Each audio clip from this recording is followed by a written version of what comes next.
तो इस वीडियो में हम डिस्कस करेंगे about the Brayton cycle. Brayton cycle is one of the cycle which is used in power plant, used in gas turbine power plants. तो gas turbines में दो तरह की साइकिल्स यूज होती हैं। एक होती है ओपन गैस टरबाइन साइकिल और दूसरी होती है क्लोज्ड गैस टरबाइन साइकिल। ये दोनों ही साइकिल्स पावर प्लांट में यूज होती हैं। तो ओपन गैस टरबाइन साइकिल्स में क्या होता है, जो साइकिल है वो ओपन होती है। ओपन होने का मीन्स फ्रेश एयर, हर बार फ्रेश एयर साइकिल में एंटर करती है। फ्रेश एयर पहले जाती है कंप्रेसर में, कंप्रेसर में एयर कंप्रेस होने के बाद वो एयर एंटर करती है एक कंबस्शन चैम्बर में। कंबस्शन चैम्बर में एयर, हाई प्रेशर एयर के साथ फ्यूल इंजेक्ट होता है और फ्यूल के इंजेक्ट होने के बाद उसका कंबस्शन हो जाता है। कंबस्शन होने के बाद हाई प्रेशर और टेम्परेचर जनरेट होता है एग्जॉस्ट गैसेस में, और वो एग्जॉस्ट गैसेस डायरेक्टली ले जाई जाती हैं टरबाइन के ऊपर, और टरबाइन पे गिरने के बाद जो गैसेस हैं वो अपनी एनर्जी, थर्मल एनर्जी से टरबाइन उसको कन्वर्ट कर देता है मैकेनिकल एनर्जी में, और यहाँ पे टरबाइन के ऊपर वर्क प्रोड्यूस होता है। और उसके बाद वो जो एग्जॉस्ट गैसेस हैं वो चली जाती हैं एटमॉस्फेयर में। तो हर बार एक नई साइकिल स्टार्ट होती है फ्रेश एयर से, इसलिए इस साइकिल को हम बोलते हैं ओपन साइकिल। जो वर्किंग फ्लूइड है वो हर बार, उसका जो मास है वो हर बार नया एंटर करता है, उसमें चेंज होता रहता है, जो मास है वो कांस्टेंट नहीं है यहाँ पे।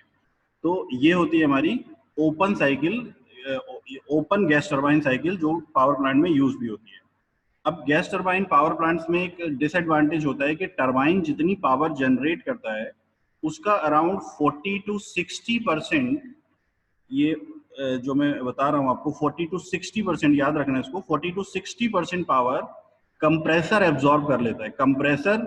कंप्रेसर की जो शाफ्ट है वो डायरेक्टली कपल रहती है टरबाइन की शाफ्ट से, मतलब टरबाइन के साथ साथ कंप्रेसर भी रोटेट कर रहा है, और टरबाइन जितनी पावर जनरेट कर रहा है उसका लगभग 50% पोर्शन कंप्रेसर को रन करने में चला जाता है, और जो बाकी बचता है वो होता है network output of the cycle, जिसको हम W नेट से डिनोट कर रहे हैं यहाँ पे। तो that is the network output of the cycle. तो ये है open gas turbine cycle. Closed gas turbine cycle जो है वो एयर स्टैंडर्ड ब्रेटन साइकिल पे बेस्ड होती है। याद रखना, Brayton cycle is an air standard cycle, और जितनी भी एयर स्टैंडर्ड साइकिल्स हैं वो सारी की सारी क्लोज्ड साइकिल्स हैं, और वो एक्सटर्नल कंबस्शन इंजन में, सॉरी एक्सटर्नल कंबस्शन इंजन में आती है। ठीक है, तो जितनी भी हमारी जो क्लोज्ड साइकिल है वो एक्सटर्नल कंबस्शन इंजन में आती हैं, और एयर स्टैंडर्ड साइकिल हमेशा क्लोज्ड होती है। इसलिए जो क्लोज्ड गैस टरबाइन साइकिल है वो बेस्ड होता है हमारा ब्रेटन साइकिल पे, एयर स्टैंडर्ड ब्रेटन साइकिल पे। इसमें क्या होता है, इनिशियली एयर जो साइकिल में सर्कुलेट हो रही है, and air is the working fluid of the cycle, जो साइकिल में एनर्जी को ट्रांसफर करेगी। नाउ एयर एंटर करती है कंप्रेसर पे पॉइंट 1 में, पॉइंट 1 से 2 तक एयर कंप्रेसर के अंदर कंप्रेस हो जाती है। एयर कंप्रेसर में कंप्रेस होने के बाद जाती है एक हीट एक्सचेंजर में। अगर हम कंपैरिजन करें ओपन गैस टरबाइन साइकिल के साथ, तो एयर कंप्रेस होने के बाद जा रही थी कंबस्शन चैम्बर में, और कंबस्शन चैम्बर में फ्यूल के साथ उसका कंबस्शन हो रहा था। लेकिन यहाँ पे जो एयर है वो जाएगी एक हीट एक्सचेंजर में, and the heat exchanger will be non contact type, मतलब उस एयर का कहीं भी किसी दूसरे फ्लूइड के साथ में कॉन्टैक्ट नहीं होगा, सिर्फ दूसरा फ्लूइड हीट ट्रांसफर करेगा एयर को हीट एक्सचेंजर। ठीक है, अब दूसरे फ्लूइड के पास हीट कहां से आएगी, दूसरे फ्लूइड के पास हीट आएगी कंबस्शन से। तो कहीं आउटर में, एक्सटर्नल में फ्यूल का कंबस्शन होगा, और फ्यूल का कंबस्शन होने के बाद जो एग्जॉस्ट गैसेस रिलीज होंगी विद अ हाई एनर्जी, तो वो गैसेस इस हीट एक्सचेंजर में आएंगी, और वो गैसेस इस हीट एक्सचेंजर में अपनी हीट ट्रांसफर करेंगी इस साइकिल के वर्किंग फ्लूइड एयर को। तो उन एग्जॉस्ट गैसेस से हीट लेने के बाद एयर के पास भी एनर्जी एनर्जी हो जाएगी in the form of thermal energy, और उस थर्मल एनर्जी के साथ एयर इस हीट एक्सचेंजर से जाएगी टरबाइन के ऊपर। ठीक है, उसके बाद क्या होगा, टरबाइन से वो थर्मल एनर्जी मैकेनिकल एनर्जी में कन्वर्ट होगी, जो भी एनर्जी रिलीज होगी मैकेनिकल एनर्जी की फॉर्म में, उसका लगभग 50% कंप्रेसर में चला जाएगा और बाकी जो बचेगा वो नेटवर्क आउटपुट हो जाएगी साइकिल की। उसके बाद ओपन साइकिल गैस टरबाइन के तरह जो गैसेस निकल रही है टरबाइन से वो बाहर एटमॉस्फेयर में नहीं जाएगी, क्योंकि ये क्लोज साइकिल है।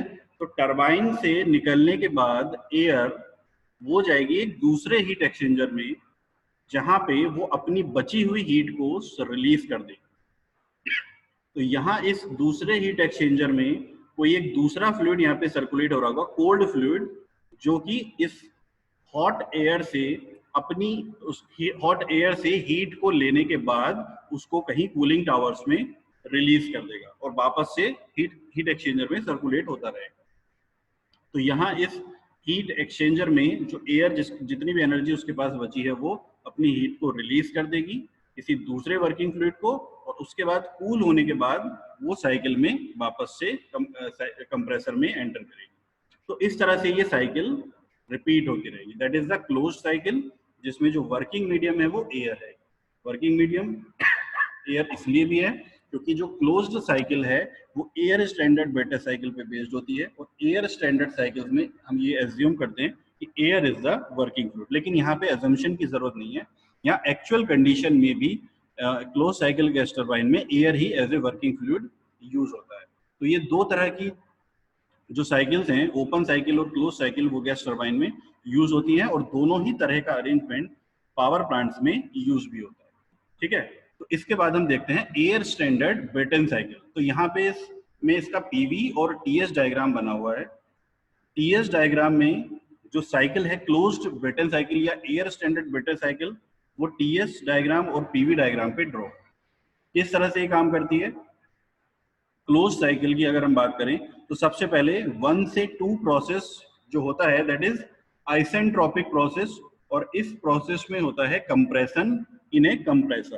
तो 1-2 is isentropic compression, isentropic compression in A compressor. उसके बाद 2 पॉइंट से 3 पॉइंट तक इसमें किसी एक हीट एक्सचेंजर में वो एंटर करती है, और उस हीट एक्सचेंजर में एक्सटर्नल सोर्स जो कि एग्जॉस्ट गैसेस हैं उनसे हीट ट्रांसफर होती है कांस्टेंट प्रेशर पे। तो वर्किंग फ्लूइड को कांस्टेंट प्रेशर पे 2-3 प्रोसेस में हीट ट्रांसफर होती है इन ए हीट एक्सचेंजर। तो हीट एक्सचेंज होने के बाद उसका जो टेम्परेचर है वो राइज हो जाता है, और टेम्परेचर राइज होने के बाद वो पहुंच जाता है T3 टेम्परेचर, जो कि होता है maximum temperature of the cycle. तो maximum temperature of the cycle is decided by the metallurgic condition of the turbine. तो टरबाइन के जो ब्लेड्स हैं वो मैक्सिमम कितना टेम्परेचर वियर कर सकते हैं उस पर ये डिपेंड करता है T3 टेम्परेचर। और दूसरा होता है टेम्परेचर एट पॉइंट 1। तो टेम्परेचर एट पॉइंट 1 जितना कम से कम होगा उतना अच्छा है, और टेम्परेचर T3 जितना ज्यादा से ज्यादा होगा उतना अच्छा है। तो इसलिए T3 को हम बोलते हैं maximum temperature of the cycle, और T1 को बोलते हैं minimum temperature of the cycle. But T3 जो कि मैक्सिमम टेम्परेचर है साइकिल का, उसकी एक लिमिट होती है, and that limit is decided by the metallurgical condition of the turbine blades. और जो T1 है minimum temperature of the cycle, इसकी भी एक लिमिट होती है, और इसकी लिमिट डिसाइडेड होती है बाय द एनवायरमेंटल कंडीशन। क्योंकि एनवायरमेंटल टेम्परेचर के, एटमॉस्फेरिक टेम्परेचर के नीचे अगर हम उसको टेम्परेचर को लेके जाने की कोशिश करते हैं तो अगेन वहां पे एक्सटर्नल वर्क हमें करना पड़ेगा। इसलिए सिर्फ एनवायरमेंटल का जो टेम्परेचर है, एटमॉस्फेयर का जो टेम्परेचर है, उस टेम्परेचर तक ही इसकी जो लिमिट है, मिनिमम लिमिट है, वो सीमित कर दी जाती है। ठीक है, तो 3 पॉइंट मैक्सिमम टेम्परेचर पहुंचने के बाद उतनी ही हीट ऐड करेंगे जितनी उसकी लिमिट है मैक्सिमम टेम्परेचर की। तो 3 पॉइंट पे मैक्सिमम टेम्परेचर मिलने के बाद वो एयर को हम सर्कुलेट करेंगे टरबाइन में। टरबाइन में हमारा वर्क प्रोड्यूस होगा एक्सपेंशन प्रोसेस के थ्रू, और वो एक्सपेंशन होगा आइसेंट्रोपिक। तो 3-4 प्रोसेस में होता है आइसेंट्रोपिक एक्सपेंशन। आइसेंट्रोपिक एक्सपेंशन होने के बाद 4-1 प्रोसेस, दोबारा से वो एयर जो है वो एक हीट एक्सचेंजर में पास होती है through a process 4-1, and that process is also a constant pressure process. और जनरली आप कोई भी प्रोसेस जो हीट एक्सचेंजर में हो रहा है, यानी कि हीट एक्सचेंजर में जो भी जिस भी तरह का प्रोसेस होता है वो most of the time constant pressure process ही होती है। तो हीट एक्सचेंजर में जो भी प्रोसेस होते हैं वो कांस्टेंट प्रेशर पे ही होते हैं। एक्चुअली वहां पे थोड़ा सा प्रेशर ड्रॉप होता है, वो आप तब देखेंगे जब आप एक्चुअल गैस टरबाइन साइकिल पढ़ेंगे। लेकिन यहाँ पे हम ideal air standard Brayton cycle पढ़ रहे हैं, इसलिए यहाँ पे हम प्रेशर ड्रॉप की बात नहीं करेंगे। तो कांस्टेंट प्रेशर प्रोसेस पे उसका जो हीट है वो किसी दूसरे लिक्विड को या फिर सराउंडिंग को सर्कुलेट हो जाता है प्रोसेस 4-1 में, और इस तरह से ये साइकिल पूरी की पूरी कंप्लीट हो जाती है।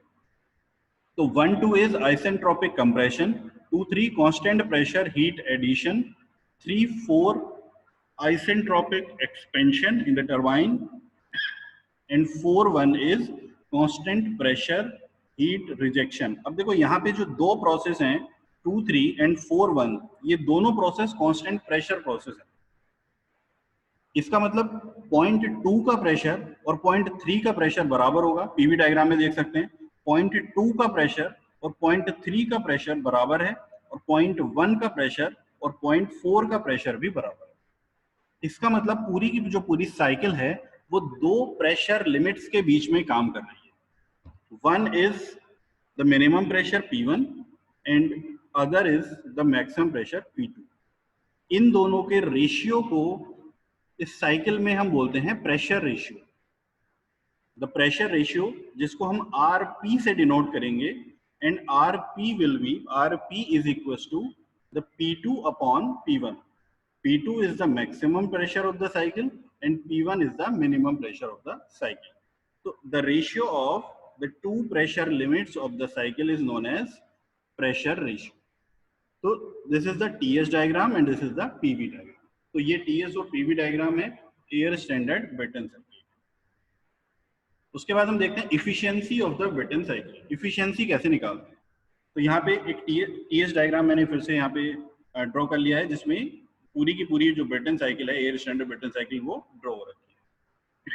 नाउ अगर हम नेट वर्क की बात करें तो नेट वर्क क्या है? टरबाइन जितना वर्क प्रोड्यूस कर रहा है, अगर उस वर्क में से हम कंप्रेशन में जितना वर्क कंज्यूम हो गया उसको माइनस कर दें तो that is the net work produced by the cycle. तो साइकिल से कितना नेट वर्क प्रोड्यूस हुआ, that is W net is equal to WT, यानी कि turbine work. WT is turbine work and WC is compression work. तो turbine work में से अगर कंप्रेशन वर्क को हम माइनस कर देंगे तो that will be the net work of the cycle.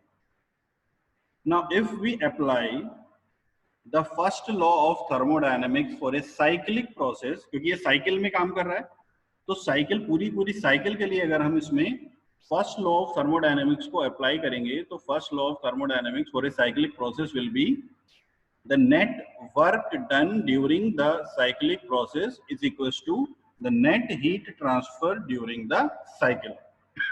Now तो net work कितना है? W net, WT minus WC, और net heat transfer कितना है? Q in minus Q out। Q in cycle के अंदर आ रही है और Q out साइकिल से बाहर जा रही है। तो net heat transfer कितना हुआ? Q in minus Q out, और net work transfer कितना हुआ? WT minus WC। तो ये दोनों क्या होंगे? According to the first law of thermodynamics ये दोनों क्या होंगे? इक्वल होंगे, यानी कि नेट वर्क इक्वल होगा Q1 माइनस Q2 या फिर WT माइनस WC। ठीक है।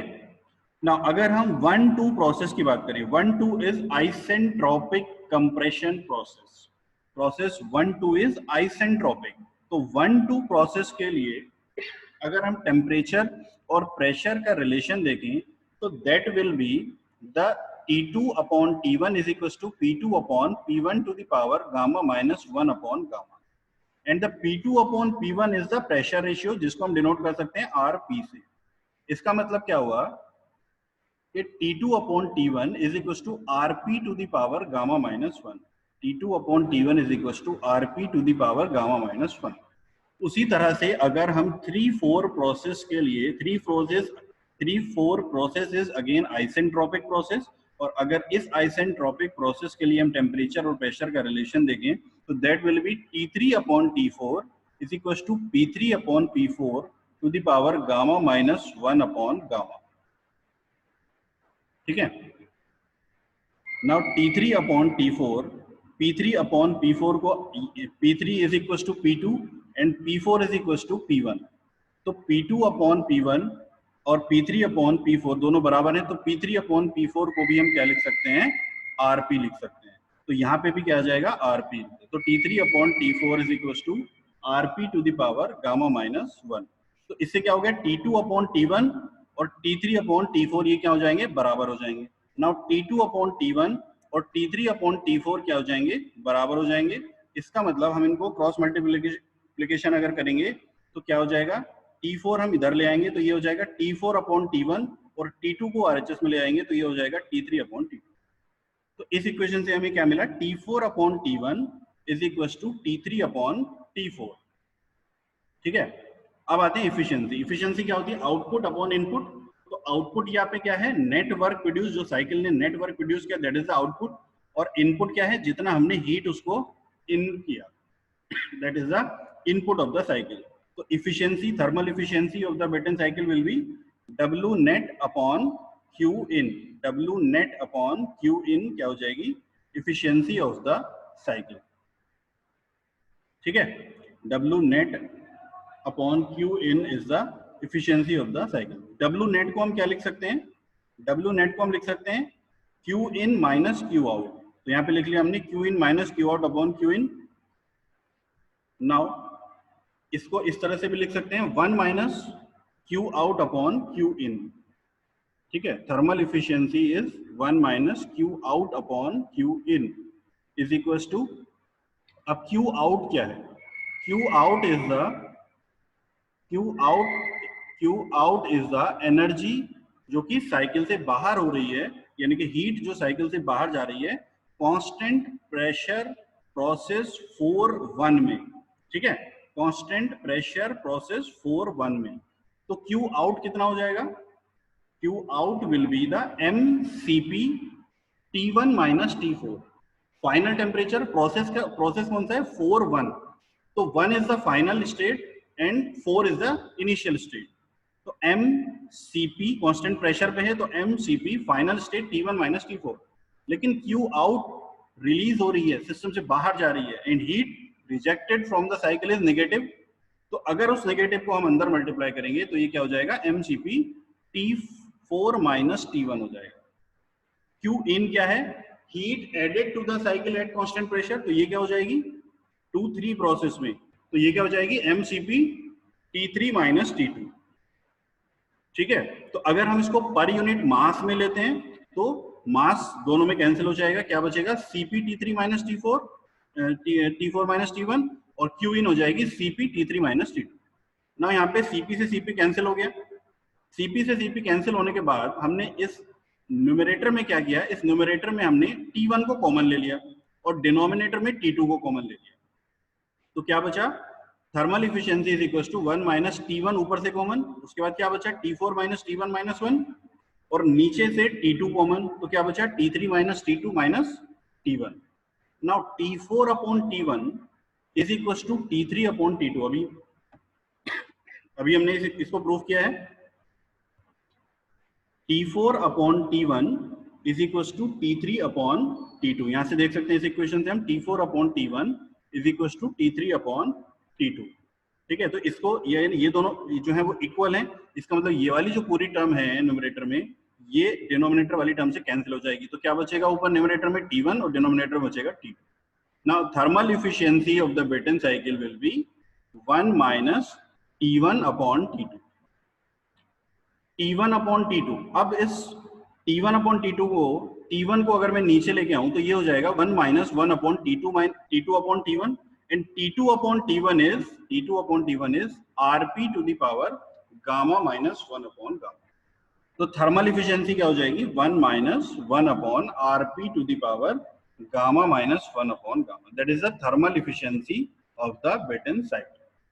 अब यहाँ पे एक कर्व ड्रॉ किया है between the pressure ratio and thermal efficiency of the Brayton cycle. Means इस कर्व से हम ये देख रहे हैं कि जो प्रेशर रेशियो के साथ थर्मल इफिशियंसी किस तरह से वेरी करती है।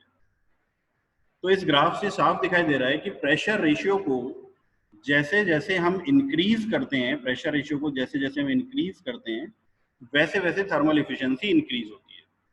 ठीक है, और यहाँ पे एक पॉइंट पे जहाँ पे मैक्सिमम प्रेशर रेशियो हमें मिल सकता है उस मैक्सिमम प्रेशर रेशियो पे थर्मल इफिशियंसी भी मैक्सिमम होती है, ठीक। लेकिन हम मैक्सिमम प्रेशर रेशियो को यूज नहीं कर सकते, इसलिए शेडेड एरिया में यहाँ पे हमने एक शेडेड एरिया में दिखाया कि क्या प्रेशर रेंज यूज होती है साइकिल में। वो इसलिए मैक्सिमम प्रेशर हम इसलिए यूज नहीं कर सकते क्योंकि जब प्रेशर रेशियो जीरो है, जब प्रेशर रेशियो जीरो है तब साइकिल की इफिशियंसी भी जीरो है, और जब प्रेशर रेशियो मैक्सिमम है तो साइकिल की इफिशियंसी तो मैक्सिमम होगी लेकिन वर्क डन जीरो हो जाएगा। जो वर्क डन का ग्राफ है वो वर्क डन का ग्राफ जीरो प्रेशर रेशियो पे या सॉरी वन प्रेशर रेशियो पे जो इफिशियंसी है वो जीरो होगी और वर्क डन भी जीरो होगा। उसके बाद मैक्सिमम प्रेशर रेशियो पे इफिशियंसी तो मैक्सिमम हो जाएगी लेकिन वर्क डन अगेन जीरो हो जाएगा। यानी कि उस जीरो से जीरो के बीच में या प्रेशर रेशियो 1 से मैक्सिमम के बीच में एक ऑप्टिमम रेंज आएगी जहां पे वर्क मैक्सिमम होगा। तो जो जहां पे वर्क मैक्सिमम होगा वहां पे इफिशियंसी मैक्सिमम नहीं होगी, उसको हम बोलेंगे ऑप्टिमम इफिशियंसी। तो ये वही रेंज यहाँ पे शेडेड एरिया में दिखाई गई है जहाँ पे ये जो साइकिल है जिस प्रेशर रेशियो में जिस प्रेशर रेशियो के रेंज में वो काम करती है। Typical pressure ratio for gas turbine engine जो कि उसमें गैस टरबाइन में यूज होते हैं। इस रेंज में इस प्रेशर रेशियो के रेंज में जो साइकिल का वर्क आउटपुट है वो मैक्सिमम के आसपास में और इफिशियंसी ऑप्टिमम होती है। मैक्सिमम इफिशियंसी के लिए अगर यूज करेंगे तो वर्क आउटपुट जीरो हो जाएगा, ठीक है। That is the efficiency of the Brayton cycle, ठीक है। उसके बाद देखते हैं कुछ टर्म इसमें यूज होती हैं। That is the back work ratio and work ratio. ये क्या होते हैं? Back work ratio is R suffix BW से इसको डिनोट करते हैं। ये होता क्या है? ये होता है compressor work upon turbine work, ठीक। Compressor work upon turbine work. अभी थोड़ी देर पहले मैंने बताया था कि टरबाइन जितना वर्क प्रोड्यूस कर रहा है उसका लगभग 40 से 60% वर्क कंप्रेशन में चला जाता है। इसका मतलब बैक वर्क रेशियो की रेंज कितनी होनी चाहिए? 0.4 से 0.6 के बीच में। WC अपॉन WT क्या बता रहा है? तो फ्रैक्शन ऑफ वर्क या fraction of energy utilize by the compression. जितनी टोटल टरबाइन जनरेट कर रहा है वर्क या पावर, उसमें से कितना कंप्रेशन वर्क में जा रहा है, ये बताता है हमारा वर्क रेशियो। तो ये होता है अराउंड 40 to 60% के आसपास। नाउ WC क्या है? WC is the compression work, WC is the compression work in process 1-2। तो अगर 1-2 प्रोसेस के लिए हम स्टडी फ्लो एनर्जी इक्वेशन लगाते हैं तो ये WC क्या हो जाएगा? H2 माइनस H1, और WT क्या है? 3-4 प्रोसेस में आउटपुट, तो ये हो जाएगा H3 minus H4, H2 minus H1 and H3 minus H4, ठीक है। नाउ अगर हम इसको, क्योंकि आइडियल गैस है तो आइडियल गैस के लिए एयर वर्किंग फ्लूइड है और air is an ideal gas, तो आइडियल गैस के लिए हम एंथैल्पी को कैसे लिख सकते हैं? Enthalpy is the Cp into T, Cp into T. तो Cp तो ऊपर नीचे कैंसिल हो जाएगा, क्या बचेगा? T2 minus T1 upon T3 minus T4, ठीक है। That is the back work ratio. ना एक टर्म होती है वर्क रेशियो। तो वर्क रेशियो इसमें क्या होता है? वर्क रेशियो इसमें होता है RW से इसको डिनोट करते हैं, स्मॉल r और सफिक्स W। ये होता है net work of the cycle divided by the turbine work. Means turbine work जितना प्रोड्यूस हुआ उसमें से कितना नेट वर्क हमें मिला कंप्रेशन वर्क निकलने के बाद, that is the work ratio. तो नेट वर्क को हम लिख सकते हैं WT turbine work minus WC compression work upon WT में WT तो है ही। अब यहाँ पे इसको अगर हम अलग अलग करें तो WT upon WT is 1 minus WC upon WT is back work ratio. तो ये हो जाता है compression work ratio is equal to 1 minus back work ratio. अगर मैं इस RVW को LHS में लेके जाऊं तो क्या हो जाएगा? RW प्लस RBW यानी कि work ratio plus back work ratio is equal to 1। तो दोनों का जो सम है वो कितना होना चाहिए? That will be equal to the 1, ठीक है। तो this is the work ratio and back work ratio. तो ये कुछ टर्म्स हैं जो यूज होती हैं ब्रेटन साइकिल।